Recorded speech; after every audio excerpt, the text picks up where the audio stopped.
What if I told you I had the ultimate revenge on my cheating, manipulating, gaslighting girlfriend? I was going to drive her mentally insane. So she sends me a text message that says she wants me out of the house before she gets back from her work meeting. Well, turns out her work conference is not in Dallas like she said, it's in Cabo. Yeah, because apparently it doesn't exist. She was already with her new man and he's moving in. So I decide to do something absolutely diabolical. I get 20 sound devices, and I'm not going to tell you what I'm going to do with them yet, but just know, I drive her insane to the point where she goes to a mental hospital. And yes, this is one of the juiciest stories of the week.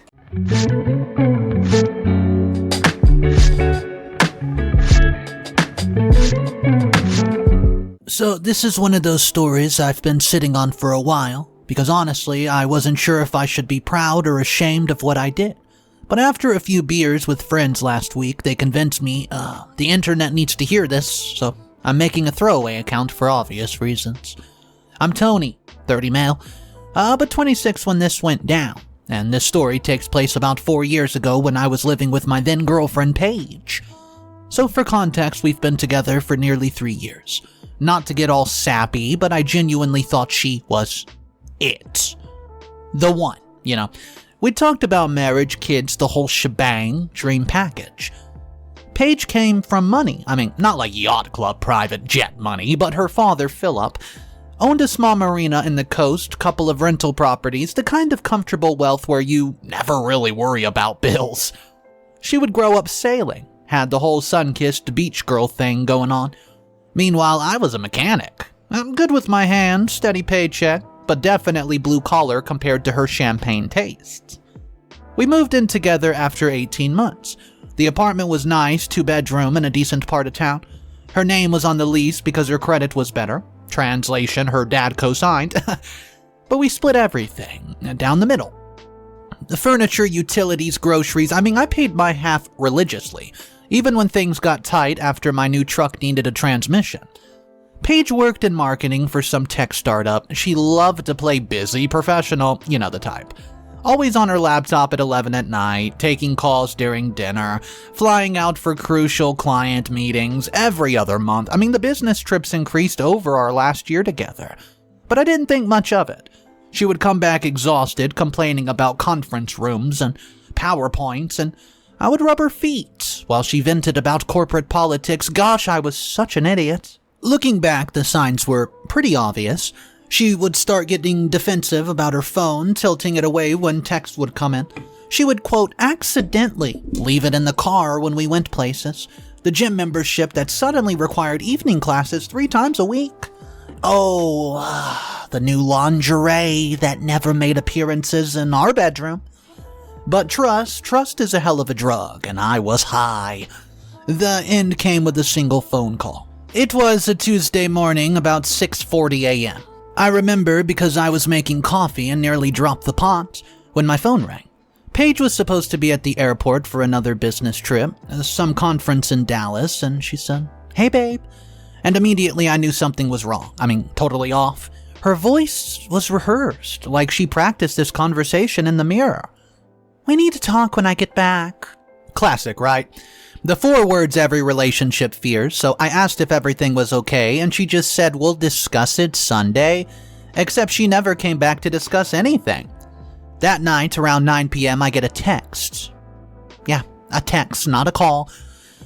"Tony, this isn't working anymore. I need you out of the apartment by the time I get back. Donovan is moving in. You have 2 weeks. The spare key is under the mat for movers if you need help. Please don't make this difficult." Donovan? For those keeping track, Donovan was her work friend, who'd been at our Christmas party 6 months ago. The guy who'd complimented my chili and asked about my fantasy football league. The guy whose Instagram she said was so boring it's basically just gym selfies. The guy was apparently moving into my spot before my side of the bed even cooled off. I called her right away. It went straight to voicemail. I text but no response, and I call again and nothing. So I sat in our living room, her living room, until, 1 a.m., alternating between rage and confusion. Was this a joke? A test? Had I missed something huge? Then I did what any self-respecting millennial does in crisis. I turned to social media. Her Instagram story showed a bunch of beach sunsets. Tagged location was Cabo San Lucas, Mexico. The business conference in Dallas was actually a beach vacation with the guy she was making, just me get out of the house for. Here's the thing about betrayal. Everyone expects you to get mad, throw things, punch a wall, key a car, whatever. But I didn't feel rage. I felt calm. This eerie kind of calm where your brain stops processing emotion and starts processing logistics. She wanted me out in 2 weeks? Fine. She was in Mexico for at least 5 more days, probably 7. That gave me time to plan something special. So, I spent the next day packing my essentials, clothes, tools, PlayStation, the cast iron skillet that was definitely mine despite her claim. While packing, I found evidence I've been blind to. Restaurant receipts from nights that she was, quote, working late. A men's watch that was not mine shoved behind the nightstand. Wrappers in her gym bag, Anyways, by Wednesday night, I would secure a storage unit and had my buddy Larry lined up to help me move that weekend, but I wasn't done. No, not even close. See, Paige had this thing about ambience. She was obsessed with sound therapy, white noise machines, those YouTube videos of, singing bowls. She meditated every morning to frequency healing tracks and fell asleep to binary beats for deep sleepers. She literally had a playlist called Vibrational Wellness. That's when inspiration struck. Thursday morning, I went online and found these things called micro sound prank devices.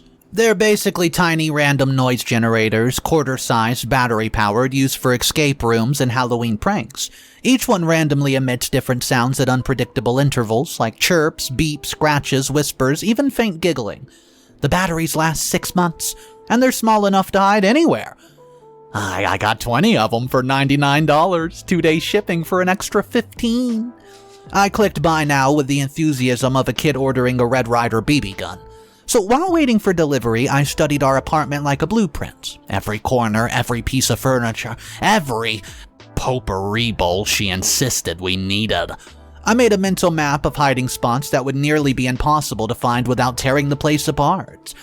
The devices arrived on Saturday morning in a disappointingly small box because each unit was the size of a quarter. Black plastic with a tiny activation tab. The instructions claimed they were untraceable without specialized equipment and designed for maximum acoustic confusion.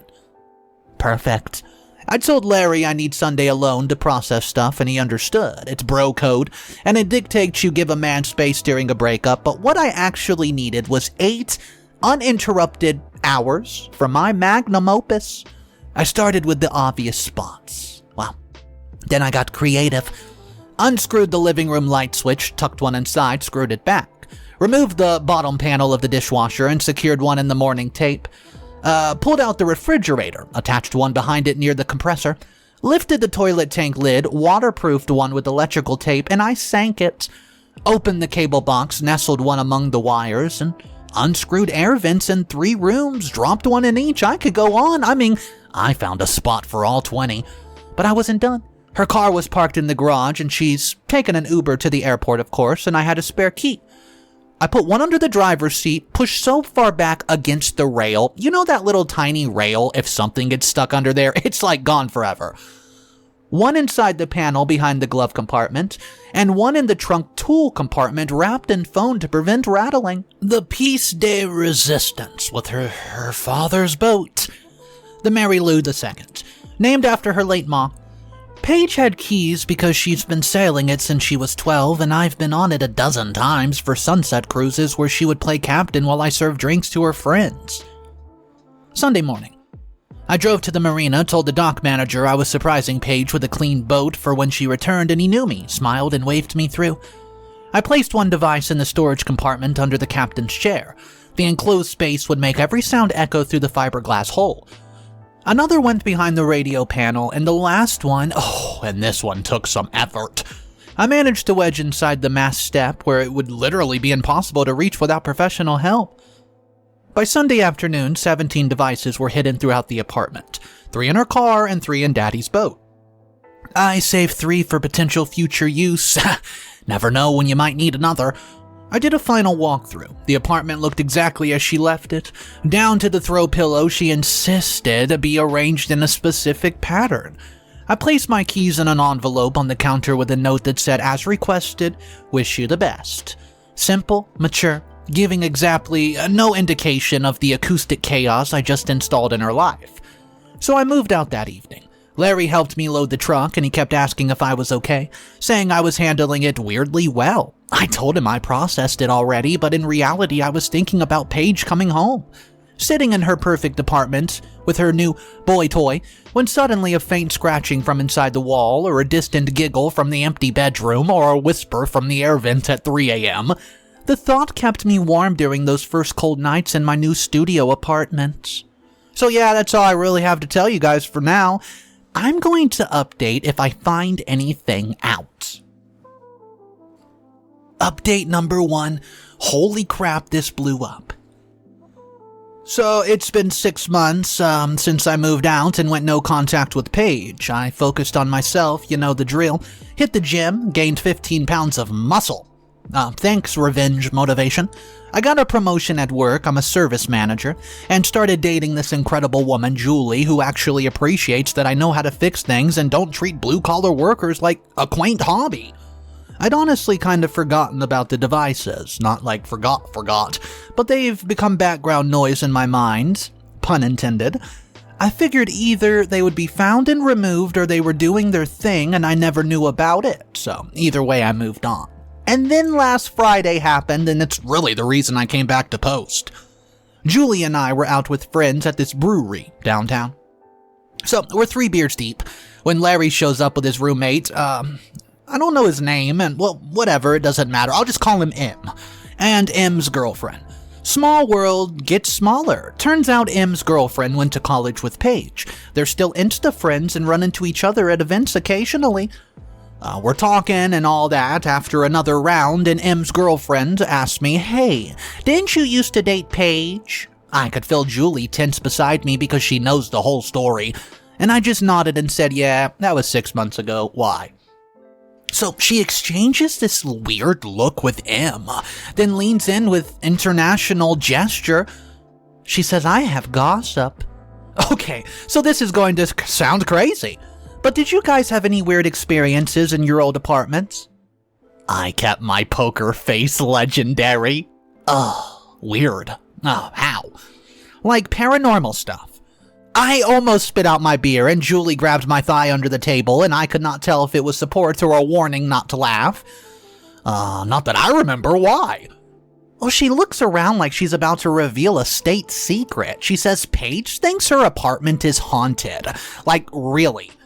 Larry, God bless him, goes, "Wait, what?" And, well, the girlfriend nods and says, "Dead serious. She even called a priest over." At this point, I'm using every ounce of self-control not to react, and Julie is basically vibrating beside me, trying not to laugh. I said, "A priest?" An actual Catholic priest. She wanted him to bless the apartment, but that's not even the craziest part. She pauses for the dramatic effect. I'm dying at this point, and, well, Donovan broke up with her because of it. I couldn't help myself. The guy that she cheated on me with moved him in. He left her? Yeah, so apparently it started small. She would hear little noises, scratches, whispers, stuff like that, and she thought it was neighbors or the building settling. But Donovan didn't hear anything at first, so he thought she was being dramatic. Well, she takes a sip of her beer before she clearly isn't enjoying having the table's attention. Oh, then he started hearing things too, but never at the same time as her. She would be like, "Did you hear that?" And he would say no. Then 5 minutes later, he would jump up because he heard a giggle from the bedroom, but she heard nothing. Larry is practically crying at this point, and he said, "You're joking." She says, "I swear on my mother. It got so bad they were fighting constantly. He accused her of gaslighting him. And then she accused him of trying to make her think that she was crazy." They lasted maybe 4 months. I said, 4 months? Yeah, well, they broke up faster than we dated. If that, but wait, it gets better, Sarah confirms. After Donovan moved out, Paige went full psycho about it. She had the apartment inspected for everything. Mold, carbon monoxide, electrical issues, nothing. Then she brought in pest control because she was convinced there were rats in the walls. Were there? Julie asked, playing along beautifully. No, the guy literally told her, ma'am, you have the cleanest vents I've ever seen. So then she hired a paranormal investigator. You can't make this up. I had to ask, with equipment and everything like you see on TV? And she says, yes, the whole deal. EMF readers, thermal cameras, the works. Guy spent 6 hours there, and his conclusion was, inconclusive acoustic anomalies that don't match typical haunting patterns. M jumps in, tell them about the boat. My heart stopped. The boat. She laughs and says, oh gosh, yes. So her dad has this sailboat, right? Paige keeps calling him, saying there's something wrong with it, like she'll be on it and hear these sounds coming from inside the hull. Her dad had it inspected 3 times, even pulled it out of the water to check for hull damage, and, nothing. But get this, she refused to sail anymore, says it's energetically compromised, and by this point I'm astounded by my own success. Julie is squeezing my leg so hard I'm losing circulation. I said, so where's she living now? Trying to sound casually curious. Oh, she moved back in with her parents last month, literally abandoned the apartment, still paying the rent, but won't go back. She convinced something followed her from Mexico. From Mexico? Yeah, she thinks maybe she picked up a curse or spiritual attachment when she was, there. It's fine, ancient history, don't worry about it. I know she was there with him.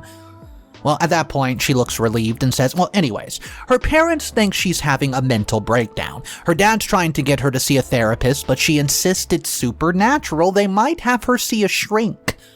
We changed the subject after that, but for the rest of the night, I would catch Larry looking at me with this expression of awe and terror. Later, when Julie and I were walking to the car, she was quiet for a whole block. Then she stopped, turned to me, and said, that was you. It wasn't a question, guys. She said, that was you. I have no idea what you're talking about. She stared at me for a long moment, then said, that's the most beautifully diabolical thing I've ever heard. Also, remind me never to make you mad. Doesn't make me a bad person.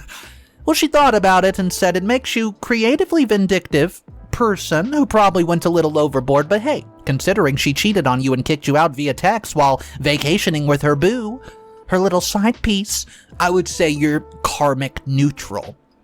So we drove home. She made me tell her every detail about the devices, and she was particularly impressed with the boat placement. The mass step? She kept saying, the mass step, that's genius level petty. So the next morning, she brought me coffee in bed and said, well, I've been thinking about it, and I've decided that you're basically a chaotic neutral folk hero. A folk hero seems strong, I said. You made a woman think she was haunted for cheating on you, right? You're either a folk hero or a Batman villain. I'm choosing to see the heroic angle. So yeah, guys, we're getting married next year. She's insisting on writing her own vows, and I'm genuinely terrified she's going to reference this story. But only time will tell. Final updates. Guys, it's been a while. I don't even know how long. I didn't even know about this account. It's been so long, but hey. Since the original haunting happened, and people keep messaging asking for final closure, so you know what? Okay, Julie and I have gotten married now. It's been 2 years. Yes, she referenced the story in her vows like I thought she did, but it was subtle. Something about promising to never give me reason to get creatively vindictive. Her family was awfully confused.